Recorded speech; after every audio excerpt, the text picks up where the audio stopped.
Ola, boas tardes.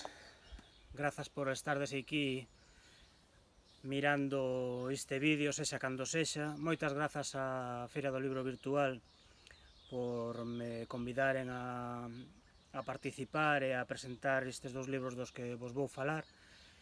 A verdade que é un placer que as iniciativas así. Moitas grazas a Anna en especial por contar comigo. Sen máis, eu vou vos explicar un pouquichiño de onde ou por que xurdiron estes dous libros dos que vos vou falar, que non son outros que este A guerra era contra nós, editado en Xerais por ser o 8º premio de poesía Manuel Lueiro Rei, e máis despois deste Prender os fachos con poñer os osos, que foi o produto do 34º premio Cidade de Ourense de poesía. Por comezar un pouco con este A guerra era contra nós, explicar un chisquiño que foi un proceso de creación dende o principio, pensando nunha maneira de explicar a vida nun hipotético tempo e espazo irreal, un anacronismo, unha distopía no sentido máis literal, ou antitopía, un espazo e un tempo que probablemente non se dará nunca, e por iso ten de cara á utopía.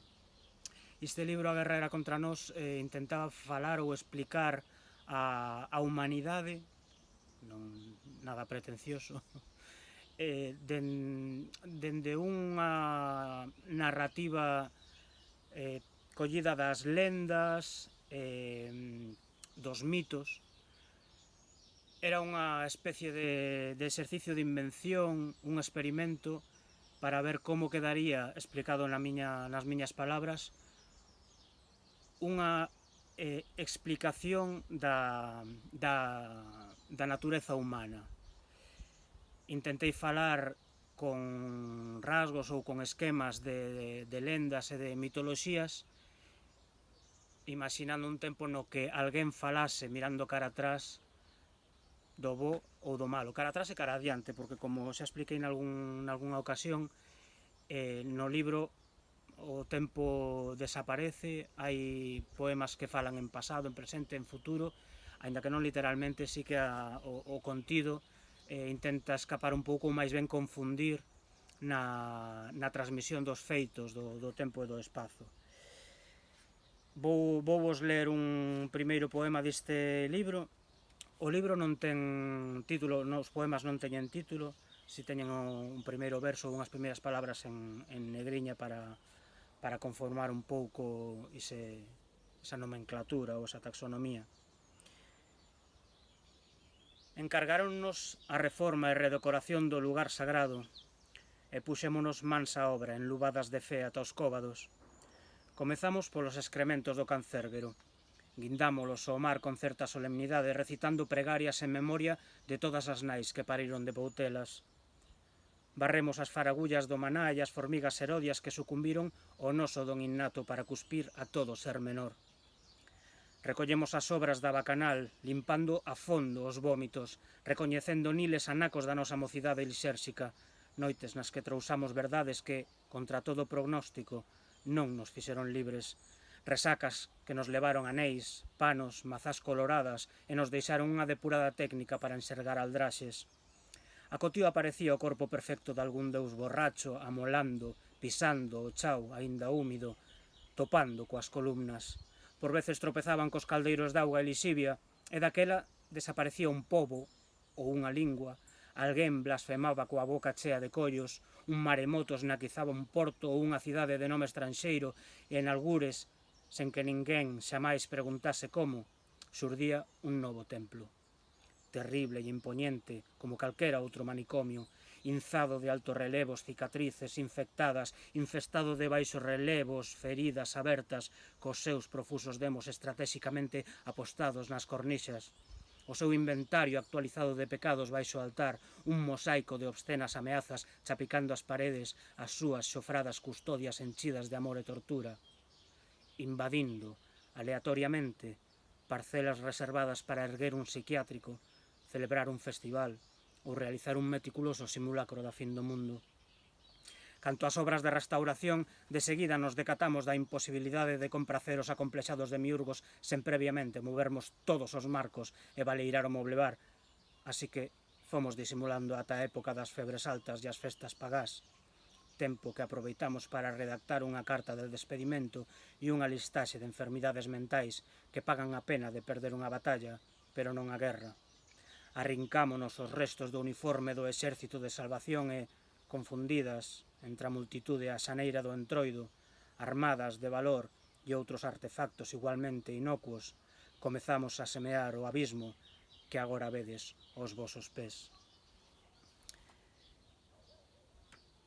Non sei se aprecia esa maneira na que quería falar de certas cousas. Tamén, agora que lín este poema, tamén creo que se percibe que non hai xénero no poema, ou é bueno, de feito hai varios xéneros.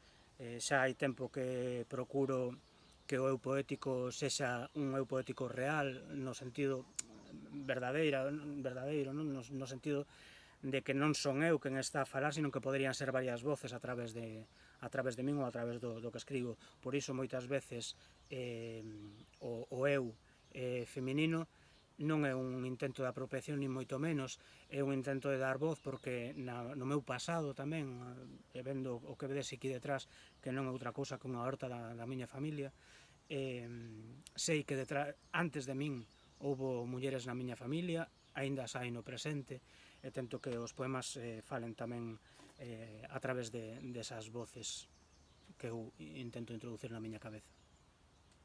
Ben, pois para rematar con este A guerra era contra nós, lervos un último poema, que é literalmente o último poema do libro. Para min, os últimos poemas, xa hai tempo que lles busco un significado especial, unha potencia especial, e aí vos vai. Cando os sicarios queimaron o bosque todo nas batidas salvaxes á procura dos escarabellos que aínda sabían asubiar, nós xa deramos a voz de alarma, lembrades?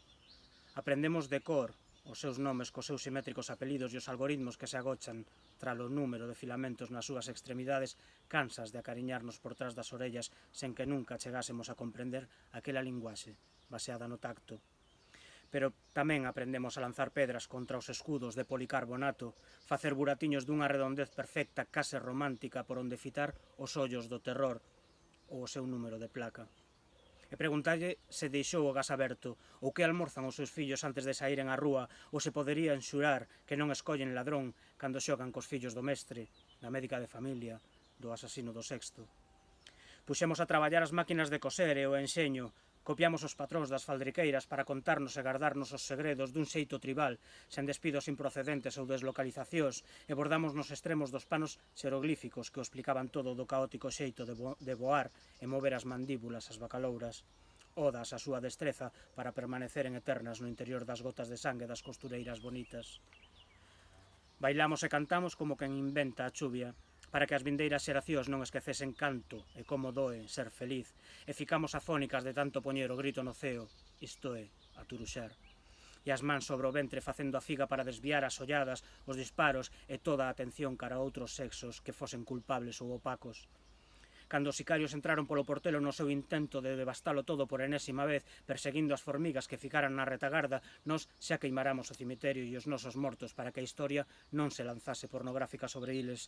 Xa prenderamos lume a morte amarrada a un castiñeiro seco para retardarmos o seu avance, porque sabemos das obscenas fantasías que lles produce a súa beleza.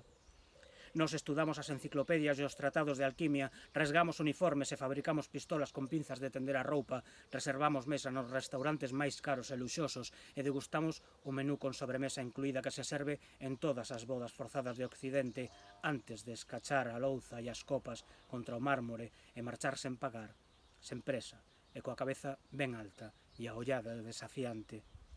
Nos trucamos os motores, rebaixando ao mínimo a potencia do arrolo, abrimos portas, ventás e caixas fortes para deixar entrar as chinchas que habían sustituir temporalmente as montañas de diñeiro e os libros de contas onde superávit e deflación forman parte da nomenclatura dun velido xeito de enfermar. E elas fixeron o resto co seu fedor a súa valencia para soportar burbullas inmóviles de xabrón e cables da luz con forma de soga. Os sicarios viñeron polos escaravellos e as formigas porque facían alarde dun curioso dominio da métrica e un absoluto desprezo sen parangón pola equidistancia. Pero nós adorábamos as formas que nos precederan e dominábamos a flexibilidade do diafragma para contermos a respiración tan só en casos de extrema necesidade e o resto do tempo partirmos granadas explosivas como noces ou ovos coa forza da fame e a potencia das frieiras. Cúmprense hoxe 3000 anos da fin da última guerra, cando soubemos que amar un irmão era odiar todos os soldados e aprendemos a exercer, en resposta á violencia, un amor que, ademais de crear universos paralelos, pode tamén defendernos dun furacán ou matar e despezar un predador, se é preciso. O amor debe, ante todo, gorecer os amantes, protexelos do exterminio. Ben, pois para ir rematando, lereivos un poema tamén de Prender os fachos con poñer os osos. É un libro que foi parido literalmente aquí en Nanín, onde me atopo. Está para lá, non vedes a aldea, pero está aí, a aldea da miña nai e do meu pai, onde en parte me criei de pequeno. Este poemario non é un poemario, nin son poemas ruralistas. Últimamente escoitei falar deste tema. Ou sí que o son, pero o ruralismo xa non é o que era. O ruralismo non é ese costumbrismo. O ruralismo hoxe en día é falar do que está a acontecer, do que ten que acontecer e do que non ten que acontecer nas aldeas. Niso que algúns teiman en chamar o rural, a mí non me gusta, pero ben, para certas cousas creo que axuda a entender o concepto. Todas esa militancia que está a darse nas aldeas, esa maneira de vivir, ese intento de volver vivir na aldea e vivir ben, sen que exclúa, por exemplo, unha intelectualidade, por exemplo, escribir, por exemplo, ler, ou por exemplo, estudar, ou por exemplo, ser doutora, ou ser enxeñeira, ou ser o que sexa. Naceu desa volta á aldea este libro, por iso ten unha carga rural, pero non é no concepto nin na intención que máis ben política. Este último poema, que gañou o premio Arritmar, cando convocaron, titulárono Nas noites de luar, porque é como comeza. Este poemario tampouco ten títulos nos poemas, e realmente se lle tivese que poñer un título, sería o título do poemario, Prender os fachos con poñer os osos, como veredes escoitando o poema. Nas noites de luar contamos as estrelas a moreas, os medos a mancheas, os antídotos ineficaces a puñados, fállanos a memoria e trabucamos os ingredientes, as palabras que esquecemos apresadas, os coitelos sen gume e enferruxados a maínzos. Hai parellas que sentan nas faldras das montañas, sobre os cascalleiros ocultos e disimulados, a ler o futuro a través da ollada estrábica. Crean, mentre se acariñan as maos e ollan en direccións opostas, novos sistemas cos que xeracións vindeiras predirán o destino coa menor marxe de erro posible, sustentando as súas supersticións nas obras completas da autoaxuda. Roubaron nosos vertedoiros construídos durante décadas co esforzo e a constancia dos paseos nocturnos, cubríronnolos un día sen avisar e perdemos niles todos os tesouros, o porvir que estábamos a erguer a costa de perdermos a razón incansablemente. Tanto nos ten xa se as noites son de pedra ou estrelecidas. O obxectivo é, agora e sempre, prender os fachos, compoñer os osos, facermos do corpo unha trincheira e concibirmos, de afeito, incontables estrategias para nomear cada unha das loitas que nos restan por librar, cada un dos motivos polos que as debemos gañar. Pois nada, aquí remata esta miña lectura, presentación destes dous libros, como dixen antes, moita grazas. Son Carlos da Aira, o verdadeiro Carlos da Aira, o que escribiu Pólvora, o verdadeiro poemario de Carlos da Aira. E este vendido, este traidor, pretendía facer unha presentación dos seus libros sen sequera falar de Pólvora, o seu verdadeiro poemario, o primeiro poemario que escribiu. Vai estar aquí secuestrado mentres este título non se venda en todas as librerías do país. Mentres tanto, hei vos ler un poema. Estánnos domesticando, esas ganas de reventalo todo, de estourar xunto coa bomba nuclear, de ter rayos ultramegaprotónicos nos ollos e fundir coa mirada montañas, rañaceos, farois e fórmulas matemáticas, todo xunto, están nos domesticando. Xa ninguén se atreve a dicir, a ese malnacido era pouco matalo. Desapareceu o odio productivo, incluso das letras dos grupos punk, e os grupos punk, ises tamén desapareceron. A movida viguesa quedou reducida a un Citroën última xeración, pasando a 150 km/h por diante do radar do Porriño, e toda a forza da violencia constructiva quedou condensada en escacharobos contra un cristal de abanca. E ata iso teñen que facer os nosos avós, nas horas libres entre coidar das netas e da horta nestes últimos días de democracia. Están nos domesticando.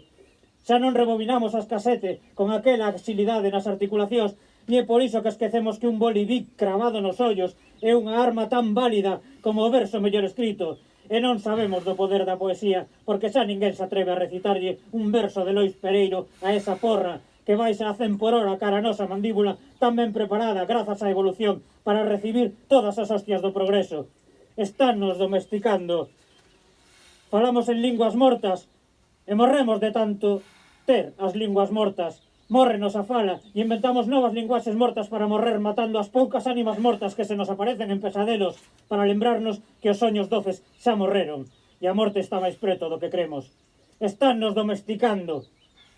Baleiramos botellas de cervexa e confundimos as armas coa munición. Suicidámonos un par de veces ao día e mastigamos balas de cobre. Sulfatámonos os ollos en encontros furtivos entre as trincheiras. Discutimos cunha enerxía sobrehumana sobre o sexo dos anxos e por veces ata chegamos a algunha conclusión. Están nos domesticando. Todo o que nos resta para nos liberar é escribir poemas surrealistas, impregnalos de licor, café e gas mostaza e envialos, camuflados, en cartas de amor aos novos amos da terra que sementamos. Están nos domesticando. Están nos domesticando.